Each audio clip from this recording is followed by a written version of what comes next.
सोचिए अगर एक ऐसा समय आए कि पृथ्वी का तमाम शहर तबाह हो जाए, पेड़ों की कटाई के कारण पेड़ों का नामो निशान मिट जाए और ऑक्सीजन की भारी कमी हो, लोग मर रहे हो, तब आपको पता चले कि भविष्य में टाइम मशीन से जाकर सब कुछ पहले जैसा ठीक कर सकते हैं, तो आप क्या करेंगे। इस कहानी की शुरुआत 2067 में होती है। अब दुनिया पहले जैसी नहीं होती है। बढ़ती आबादी और पेड़ों की कटाई के कारण पेड़ खत्म हो गए होते हैं, ऑक्सीजन की बहुत कमी हो गई होती है, लोगों को सांस लेने में दिक्कत हो रही होती है, राशन खत्म हो रहा होता है, सारा शहर ऑफलाइन हो गया होता है। सिर्फ ऑस्ट्रेलिया का एक शहर अभी अंधकार में नहीं होता है, लेकिन उस शहर को ऊर्जा देने वाले न्यूक्लियर कोर कुछ ही समय में ओवरलोड होने वाला होता है, जिससे वह भी शहर ऑफलाइन हो जाती। जिसे बचाने के लिए इथेन वाइट अपने दोस्त जूज के साथ मिलकर न्यूक्लियर कोर को ओवरलोड होने से बचाने की कोशिश कर रहे होते हैं। न्यूक्लियर कोर ओवरलोड होने वाला होता है, उससे पहले ही इथेन पावर का रूट बदल देता है, जिससे न्यूक्लियर कोर ओवरलोड होने से बच जाता है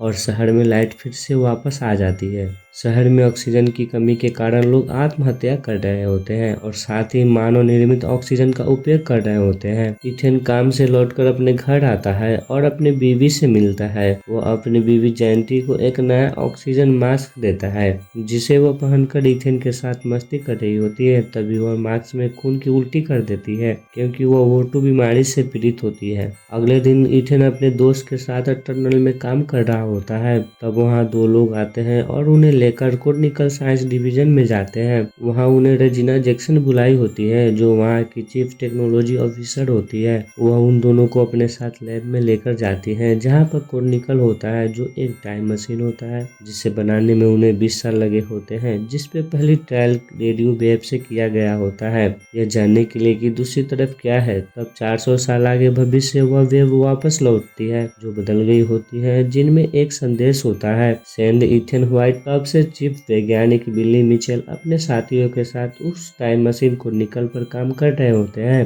अब रेजिना इथेन को भविष्य में जाने के लिए कहती है और समझाते हुए कहती है कि जिन लोगों ने यह संदेश भेजा है, उन्हें जरूर ओटो बीमारी पर इलाज मिल गया होगा, नहीं तो इलाज के बिना भविष्य में इतने समय तक जीवित रहना नामुमकिन है। वे हम तक इलाज पहुंचाना चाहते हैं ताकि हम और लोगों को बचा सके, लेकिन हमारे पास एक ही मौका है किसी को भेजने के लिए। आगे विली समझाते हुए कहता है कि कोर्निकल को बिजली शहर के न्यूक्लियर कोर से मिलती है। बस कुछ समय के लिए भी हमें वक्त से गुजरना हो तो शहर के कई इलाके कांटेक्ट हो देंगे। उम्मीद करो कि हमें 2 बार कोशिश करना न पड़े। इथेन कहता है कि मुझे लगता है कि मैं इसमें फंस सकता हूँ। रेजिना कहती है, हमें पता नहीं कि तुम वापस कैसे आओगे। इथेन कहता है, तो आप मुझे ऐसी दुनिया में भेजना चाहते हैं जहाँ से वापस आने की कोई रास्ता नहीं। रेजिना आगे कहती है, तुम्हें ढूंढना होगा जिन्होंने यह संदेश भेजा था, वही तुम्हारी मदद करेंगे। तुम्हें इलाज ढूंढना होगा इथेन, शायद तुम ही इंसानियत को बचा सकते हो, शायद इससे तुम्हारी बीवी बच जाए।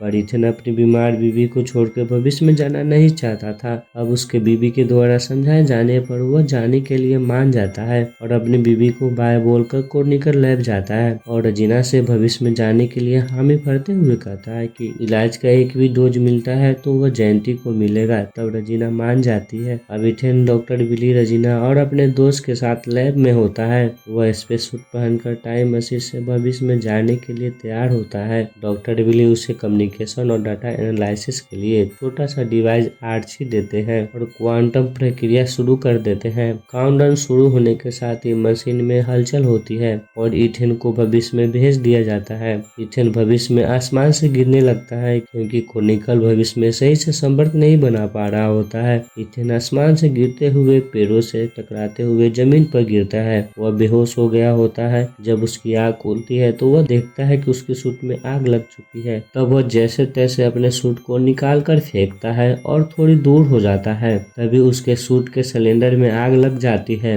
और जोर का धमाका होता है और इथेन उस धमाके से कुछ दूर जा गिरता है। उसे बहुत चोट लग गई होती है। वो जैसे तैसे खुद को संभालता है। इथेन चारों तरफ देखता है तो बहुत सारे पेड़ पौधे होते हैं। वह उन्हें छूता है, महसूस करता है उसके दुनिया में एक भी पेड़ पौधे नहीं होते हैं। वो भविष्य में बिना ऑक्सीजन मास्क के भी सुकून से सांस ले पा रहा होता है, क्योंकि वहाँ चारों तरफ पेड़ पौधे होते हैं। और वो हेलमेट को उठाकर उससे अपनी दुनिया में संपर्क करने की कोशिश करता है, पर संपर्क नहीं हो पा रहा होता है। वो आर्ची से पूछता है कि हम कहाँ हैं, पर आर्ची सैटेलाइट से संपर्क बना नहीं पा रही होती है। बहुत कोशिश करने पर भी लिंक फेल हो जा रहा होता है, जिससे उसे लोकेशन का पता नहीं लग पा रहा होता है। इथेन आर्ची को ज्योग्राफिकल डिटेल पता करने के लिए कहता है, तो आर्ची ज्योग्राफिकल डिटेल पता करके बताती है कि मैंने एक जगह खोजी है जो यहाँ से दूर नहीं है, और वह रास्ता बताते हुए इथन को वहाँ ले जाने लगती है। आगे इथन को एक कंकाल दिखता है जिसके सर पर गोली लगी होती है।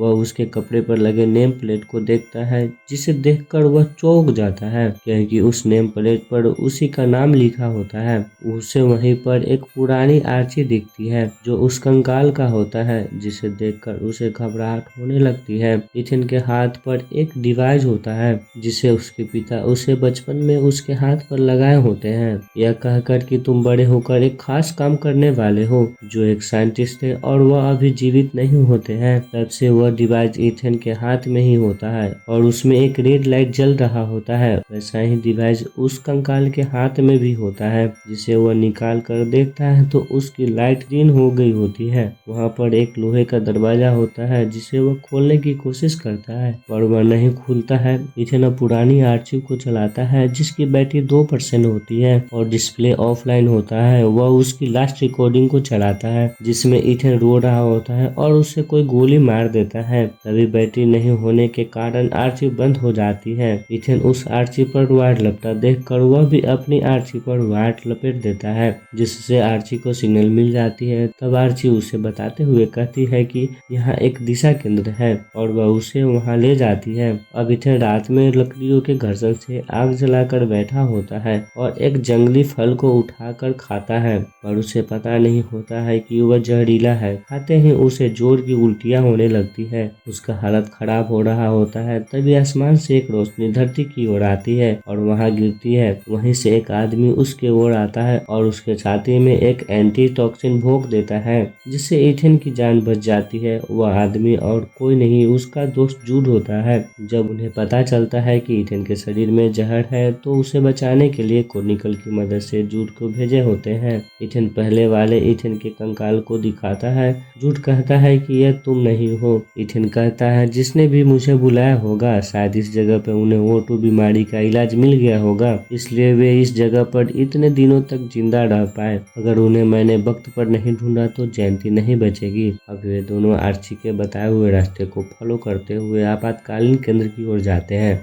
कुछ दूर बाद उन्हें एक बंकर दिखता है जिसके दरवाजे लोहे की होती है। वहाँ इथन के जाते ही एक फ्लैश चमकता है और दरवाजा अपने आप खुल जाता है। उन दोनों के बंकर के अंदर जाते ही दरवाजा अपने आप बंद हो जाता है। वहाँ कोई नहीं होता है और बहुत अंधेरा होता है। तभी उन्हें एक कंप्यूटर स्क्रीन दिखता है जिस पर लिखा होता है welcome Ethan, press enter to activate. तब इथन इंटर की को दबाता है। इंटर की दबाते हैं उसके हाथ की डिवाइस एक्टिवेट हो जाती है और उसके हाथ में जोरों से चुभने लगता है। उससे खून गिरने लगती है। अब उसके हाथ की डिवाइस की लाइट रेड से ग्रीन हो जाती है और स्क्रीन पर लिखता है कि एक्सेस ग्रांटेड। वहाँ भी एक टाइम मशीन कोनिकल होता है जिसमें लाइट आ जाती है, जिससे एक्टिवेट होने में 4 घंटे बाकी होता है। जूड कहता है अगर यह मशीन काम करता है तो हम घर वापस जा सकते हैं। इथन कहता है यहाँ लोग कहाँ हैं, सब अटपटा सा लग रहा होता है। वो आगे कहता है मुझे लगा कि तुमने मुझे जहर पीने से बचाया तो सब कुछ बदल गया होगा। जूड कहता है कहना क्या चाहते हो। इथन कहता है कि जब इस मशीन ने मेरा खून स्कैन किया तो यह लाइट जो मेरी पूरी जिंदगी रेड थी वो ग्रीन में बदल गई। उस कंकाल की यह डिवाइस पहले से ही ग्रीन थी। इसका मतलब यह है कि मरा हुआ मैं जो कदम मैं उठा रहा वह पहले ही उठा चुका है, यानी मेरी हालत भी उसके जैसे होने वाली है। अब इथन कोनिकल के डाटा बैकअप का एक्सेस लेकर पुराने वीडियो को देखता है जिसमें उसके डैड की वीडियो होती है। उसके डैड ही कोनिकल को बनाए होते हैं। उस वीडियो में दिखाया जाता है कि जब उसके डैड पहली बार कोनिकल से भविष्य में O2 लेवल की जानकारी के लिए रेडियो वेव भेजे होते हैं तो 2474 से एक प्रतिध्वनि इंग्लिश शब्द के रूप में वापस आया होता है, जिसमें लिखा होता है सेंड इथेन वाइट। इथेन के डैड रजीना को कहते हैं कि कोई मेरे बेटे को बुला रहा है, किसी ने हमें मैसेज भेजा है, यानी दूसरी तरफ कोई तो है। रजीना कहती है कि हम कब तक मेटल भेजने की कोशिश कर सकते हैं। बिली कहता है कि हम नहीं कर सकते क्योंकि 2474 में पावर की कुछ प्रॉब्लम है, यानी 2474 में पावर की कुछ समस्या होती है। तभी इथेन के पास पावर फेल हो जाता है, कोनिकल सिस्टम ऑफलाइन हो जाता है, वीडियो बंद हो गई होती है। इथेन आर्ची को जांच करने के लिए कहता है। आर्ची कहती है कि न्यूक्लियर कोड कंट्रोल रूम में न्यूक्लियर कोड फ्यूजन में खराबी आ गई है, जिससे यह पोर्टल 2067 तक मैसेज नहीं पहुंचा पाएगा। एआई ग्रिड कहता है कि कोनिकल टाइमिंग प्रक्रिया शुरू हो चुकी है और इसे रोका नहीं जा सकता है। अगर गिनती 0 तक पहुंचने से पहले पावर रिकनेक्ट नहीं हुआ तो कोनिकल एक न्यूक्लियर बम जैसा फट जाएगा, यानी इथेन और जूड पावर को वापस नहीं लाए तो न्यूक्लियर धमाका हो जाएगा, जिससे सब कुछ तबाह हो जाएगा। अब इथेन और जूड पावर को ऑन करने के लिए न्यूक्लियर कोड कंट्रोल रूम की ओर जाते हैं और जंगल से होकर शहर की ओर जाते हैं। शहर को देखते ही उनकी आंखें खुली की खुली रह जाती है, क्योंकि वहाँ कुछ बचा नहीं होता है। सारा शहर तबाह हो गया होता है, सब लोगों की कंकाल चारों तरफ बिखरी होती है। इथेन अपने घर जाता है, उसकी बीवी की कंकाल वहीं होता है, जिसे देखकर वो रो पड़ता है। अब इथेन को समझ आ जाता है कि किसी को बचने का रास्ता नहीं मिला था। धरती ने हमारे मरने का इंतजार किया और अपनी बीवी के लिए रो रहा होता है। तब जूड उसे समझाते हुए कहता है कि शायद यही सही रास्ता हो, कम से कम कोई तकलीफ में तो नहीं है। इस बात को सुनकर इथेन पुरानी आर्ची के रिकॉर्डिंग को फिर से सुनता है, जिसे पहले वह सुना होता है, जिसमें दूसरी आदमी की आवाज होती है जो इथेन को गोली मारा होता है। वह किसी और की आवाज नहीं, जूड की आवाज होती है। तब जूड उस आवाज को सुनकर घबराते हुए इथेन की ओर बंदूक तानते हुए पूछता है कि मेरी आवाज उसके अंदर कैसे आई, तुमने इसे क्यों छुपाया। इथेन डरते हुए कहता है कि तुम्हारे हाथ में बंदूक क्यों है। जूड कहता है हिफाजत के लिए। इथेन कहता है हिफाजत किससे, जब यहाँ पर कोई नहीं है तो हिफाजत किससे, मुझसे। क्या तुम मुझे शूट करोगे भाई। जूड कहता है तुम्हारा दिमाग खराब हो गया है, जिसे तुमने सुना है वह मैं नहीं हूँ, और खुद को शांत कराता है। अब न्यूक्लियर धमाके में 2 घंटे बाकी होता है तो वे दोनों पावर ऑन करने के लिए न्यूक्लियर कोड कंट्रोल रूम जाते हैं और पावर को रिलूट करने की कोशिश करते हैं, और वह फेल हो जाता है। तभी इथेन एक कमरे में बंद हो जाता है और उस कमरे में ऑक्सीजन भी खाली हो जाता है। इथेन को सांस लेने में कठिनाई हो रही होती है। तभी वो लीवर को खींचता है और जमीन पर गिर जाता है।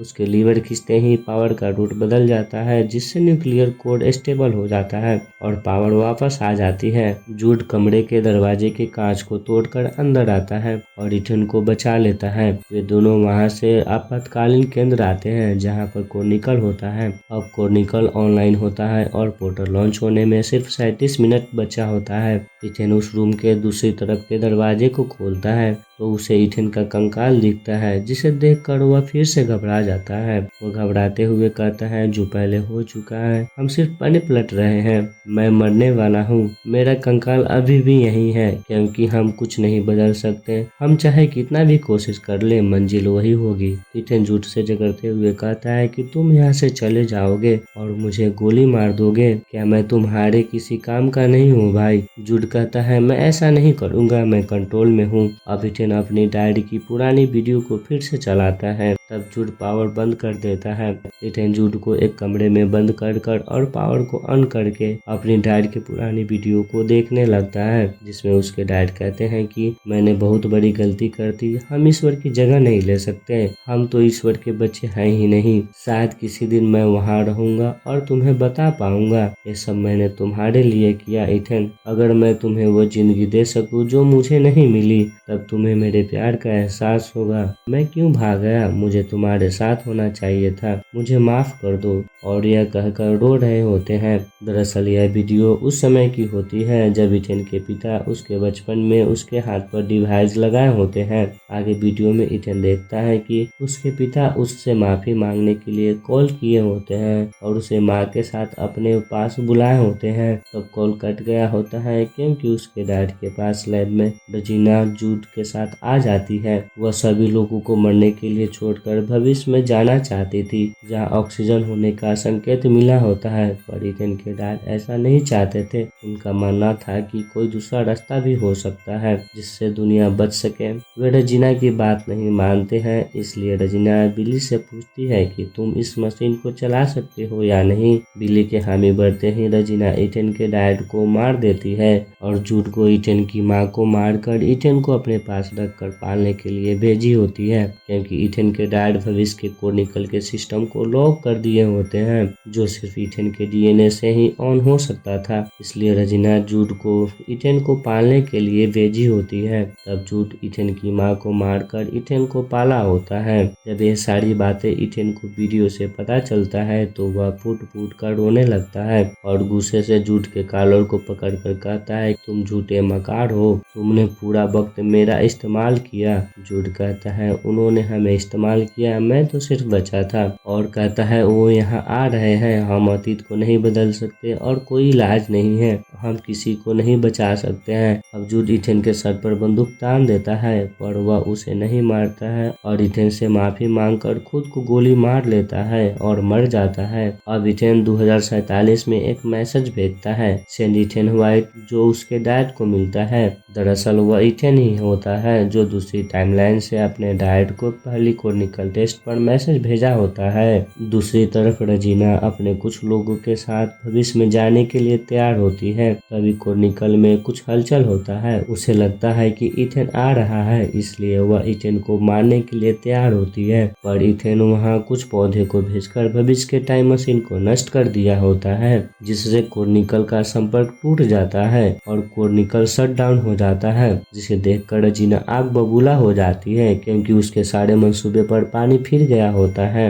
इथेन पौधे के साथ अपने डैड के मर्डर का वीडियो भी भेजा होता है, जिस पर पुलिस रजीना को पकड़ लेती है और सारे पौधे को जब्त कर लेती है। इथेन अपनी बीबी को एक फुल गिफ्ट के रूप में भेजा होता है। इथेन भविष्य में रह गया होता है। वह देखता है कि वहाँ जीवन पनप गया है। वह लैब के पास पड़े कंकाल को देखता है, वह वहाँ नहीं होता है, वह गायब हो गया होता है। अब सारी दुनिया बदल गई होती है। अंत में जहाँ पर पहले शहर में लोगों का कंकाल था, अब वहाँ लोगों के घर होते हैं, पेड़ पौधे होते हैं, सारे लोग जीवित हो गए होते हैं। शहर बहुत सुंदर दिख रहा होता है।